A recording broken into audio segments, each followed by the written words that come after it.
isolated mountain village, a house stands abandoned, punctuated by the faint, eerie sound of ambient wind crawling through its structure. Shrouded in chilling tales of tormented souls, this is not a place where children dare to tread, nor even the bravest adults.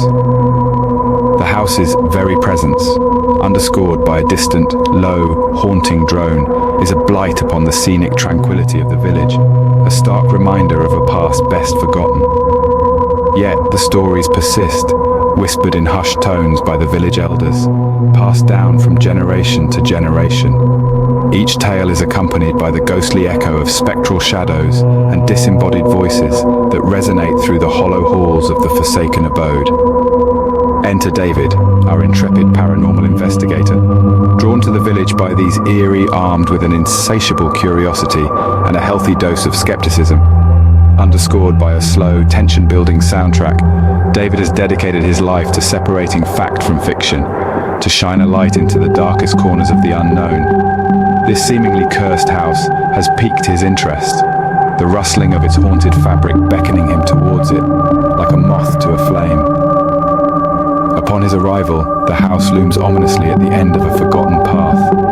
The twisted trees that surround it seem to recoil in fear, their gnarled branches twisting away, as if in an attempt to escape the house's oppressive aura. A dense, chilling foghorn sound effect amplifies the clinging mist that shrouds the area, muffling the sounds of nature and adding an extra layer of mystery to the already eerie scene. David, undeterred by the ominous atmosphere, approaches the house. His footsteps echo ominously the cobblestone path, swallowed by the silence, punctuated by the occasional hoot of an owl that reigns around the house. The front door creaks open, revealing the gloom of the interior, a dark abyss promising secrets and perhaps lurking dangers. There's an unsettling chill in the air, a sense of foreboding that something is amiss, emphasized by the sudden gust of an ethereal wind. Yet David is not one to shy away from the unknown. The stirring of a suspenseful melody in the background fuels his. With his camera ready to capture every moment, every anomaly, he takes one last glance at the world outside. He knows not what awaits him within the haunted walls of this house, but he is ready. With an air of determination and a camera in hand, punctuated by the crescendo of the suspenseful soundtrack, David steps into the house, opening the door to the unknown. As David ventures deeper into the heart of the house, he is met with unsettling manifestations of the supernatural. A profound silence fills the air, interrupted only by the creaking of the house, as if it were alive, sharing its tale with David. Objects seem to shift and move of their own accord, as though guided by unseen hands. Whispers echo through the air, voices lingering from another time, their pleas and cries resonating within the decaying walls of the house. David, unyielding in his pursuit, stumbles upon remnants of the past. Cryptic diaries filled with frantic scribblings, enigmatic photographs of people long gone, and artifacts that hint at practices far removed from the ordinary.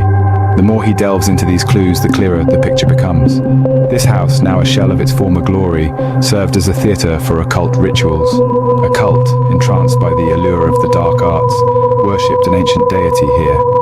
The deity of darkness, a being of unimaginable power and malevolence, was their obsession.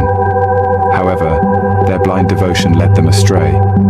A ritual went horribly wrong, and the deity they worshipped broke free of its shackles, its wrathful fury condemning the inhabitants of the house to an eternity of torment. Their souls, trapped within these walls, are the very ghosts that David now encounters, their suffering manifesting in the paranormal phenomena he witnesses.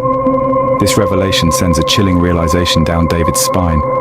The house is not just haunted, it is a prison for the tormented souls of the former residents, bound by the deity's wrath, and a prison for the deity itself, trapped within the confines of the house, its power tethered to the site of its liberation. The oppressive atmosphere, the twisted trees, the perpetual mist, they are all manifestations of the deity's presence, a testament to the dark history that unfolded within the house. The house, once the stage for dark worship, now serves as an eternal prison for its tormented inhabitants. The horror of this realization is profound, yet David is undeterred. His resolve to uncover the truth is only strengthened as he prepares to delve further into the shadows. Faced with the reality of the malevolent entity, David prepares to challenge the deity of darkness.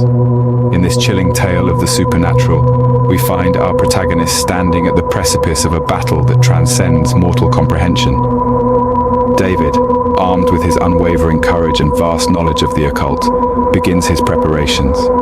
He scours the house, gathering sacred symbols, ancient texts, and the ominous clues he had uncovered.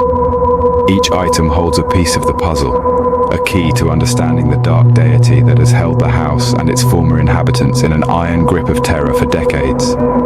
As he delves deeper into the cryptic rituals, every word he reads, every symbol he deciphers, brings him one step closer to the entity.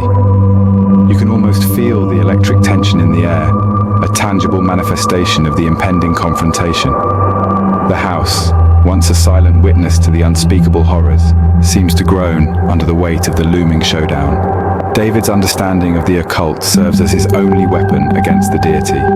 He meticulously arranges the symbols in a complex pattern on the floor, creating a sacred circle of protection. He then begins the incantations, his voice steady and determined, echoing through the halls of the forsaken house. The ancient language, long forgotten by the world, vibrates with a power that stirs the very fabric of the supernatural realm. As he continues the ritual, the atmosphere grows dense, heavy with anticipation. The walls tremble, the air crackles, and the darkness deepens, as if the house itself is holding its breath, waiting for the inevitable clash. Every whisper of the wind, every creak of the floorboards seems to echo the same chilling refrain. The battle is near. David's resolve does not waver, even as the shadows around him twist and dance, taking on menacing forms.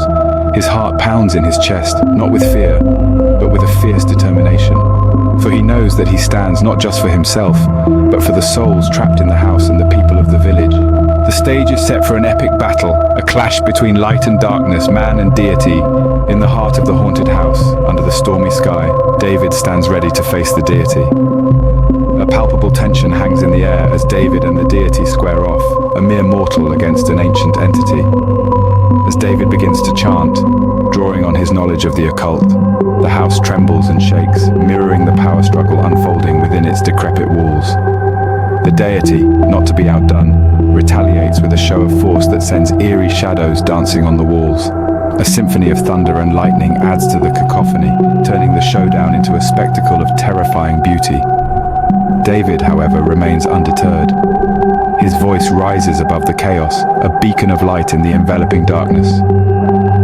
With each passing moment, the battle intensifies, the stakes escalating with every word uttered, every spell cast. As the dust settles, the fate of the village and its inhabitants hangs in the balance.